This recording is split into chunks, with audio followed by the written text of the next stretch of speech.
Hello students, now we are going to study next common topic for 9th and 10th class, that is present perfect continuous tense. In the previous video we have already studied about present perfect tense.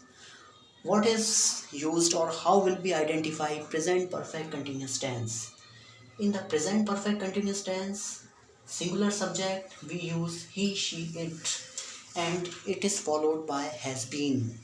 Or in the plural subject, I, we, you, they are followed by have been. What will be the structure? Subject plus has been, have been plus verb mein ing and since or for. So has been and have been is used according to the singular or plural subject. But the most important thing to be understood is the use of for and since और for का use present perfect continuous tense में सबसे main होता है, जो अब हमें यहाँ पर समझना है. For is used with the duration of time. Duration यानी कि कोई भी अननोन पीरियड के लिए, जहाँ पर जो पीरियड अननोन हो और जिसके बारे में हमें पता ना हो, वहाँ पर हम फॉर का यूज़ करते हैं. जैसे कि एग्जाम्पल दिया था, he has been playing for last 2 hours. कौन से 2 घंटे के बारे में बात हो रही है यहाँ पर हमें नहीं पता है. For last 2 days, for last 2 months, तो हम यहाँ पर फॉर का यूज़ करेंगे because for is used when the time is unknown और only duration of time is given. Since is used with the certain point of time, यानी कि for use होता है जहाँ पर टाइम तो दिया है बट वो फिक्स नहीं है. और सिंस का यूज़ हम तब करते हैं जब हमें बिल्कुल एग्जैक्ट टाइम दे रखा हो. We have been working since 3 o'clock, जैसे कि हम 3 बजे से, यानी कि यहाँ पे एग्जैक्ट टाइम दे रखा है, इसलिए हम यहाँ पर सिंस का यूज़ करेंगे. Present perfect continuous indicates an activity which started in the past and continue until the present.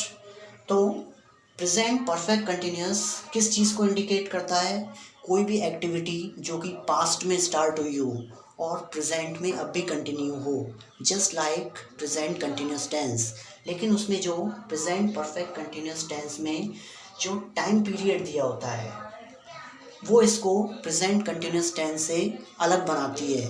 यानी कि ये जो टाइम दे रखा है ये हमेशा परफेक्ट कंटिन्यूस टेंस में ही यूज़ होता है. जैसे 3 बजे से 2 घंटे से वो यह काम कर रहा है.